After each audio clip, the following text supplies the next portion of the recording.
Albin, you were arrested on the 10th of February this year. Why are you still being held in house arrest? I was previously 5 months in prison and 4 months afterwards in house arrest with very harsh rules of house arrest by having 24 hours per day policemen with even machine guns and bulletproof vests at the door of my apartment or at the entrance of the building where I live. And now it's a month now that house arrest rules are more flexible. I can get out from 10 in the morning till 7 in the evening. So I have a kind of like less than half freedom, 9 hours per day. I think that this was done so people see me more in town and people see police less in my neighborhood, and the dissatisfaction of people with me being held in isolation be calmed down.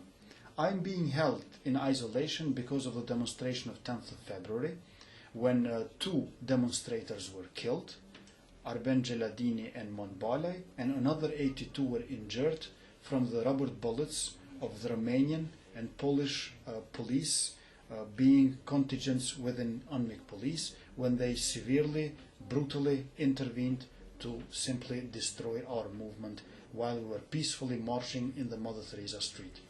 In that demonstration, we asked for a referendum. We were demanding a referendum for people of Kosovo, and we were protesting against Ahtisaari's package, which divides Kosovo along ethnic and religious lines, and in addition replaces UNMIK with the EU rule and continuously negating democracy and freedom to the people of Kosovo. The Romanian police, who shot dead 2 people and injured over 80 of them, were shooting with rubber bullets which were out of date 11 years, but also they were shooting from the proximity of 20 to 30 meters and at the head and chest of the people. I think that UNMIK police wanted to use the opportunity to destroy our movement, and by using this demonstration, which was peacefully and non-violently, because we were just trying to march in the Mother Teresa Street, where they blocked the road and simply wanted to stop our march.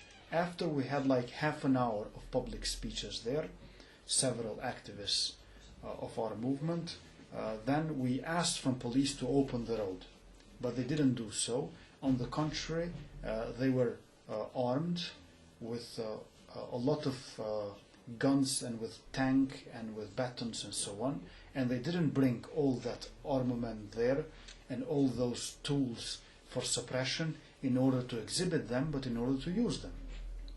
With our bodies and with our arms linked, we continued to march, and immediately when we reached the police cordon, they started to first throw tear gas, and afterwards, only 8 seconds after, they started to shoot with rubber bullets. The Romanian police, who had the license to kill, also got the permission to leave the crime scene, and they were sent back to Romania. The head of UNMIK could have waived their immunity, but he didn't do so. And the Romanian police who went back to Romania, they got advanced there and praised for their work in Kosovo. I'm being prosecuted and judged by international judges and prosecutors who have immunity from the law that they apply on me, and I cannot ask for any kind of remedy anywhere for these prosecutors and judges because of their immunity. And in addition, they have categorized me with category A, like so-called dangerous prisoner, even though there is nowhere a written rule or a written principle or a written explanation what this category A actually means. For 5 months that I was held in prison, I was interrogated only once. This shows that this entire process has nothing to do with investigation or finding the truth or bringing justice, but only with my political isolation. UNMIK doesn't want any voice of dissent in Kosovo, any opposition. They want to cover all the bases. They want to make their crime perfect. And it is our movement who, though does not stop their crime, because we're not that strong still, however, makes their crime imperfect by unmasking them and by showing to people who they really are. Likewise, now they want to drag with this case as long as possible, and by having this process, a very long process, this trial is the sentence itself. Robert Dean, the so-called head of Department of Justice of UNMIK, made 2 reports regarding the demonstration 10th of February, and he said that the deaths which occurred were as a result of inappropriate police reaction, and he said that both deaths were avoidable and unnecessary.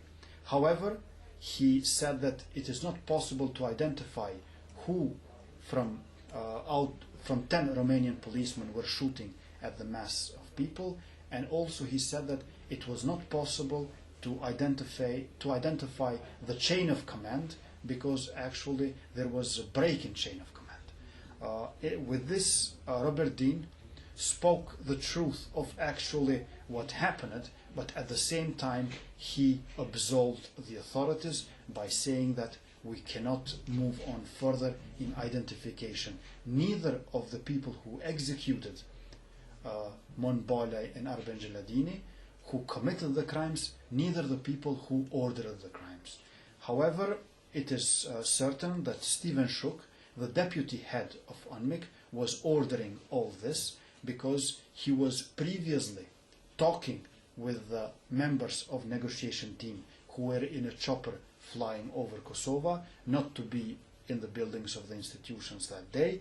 And at the same time, he is a person who in several interviews spoke in a very hateful way for our movement.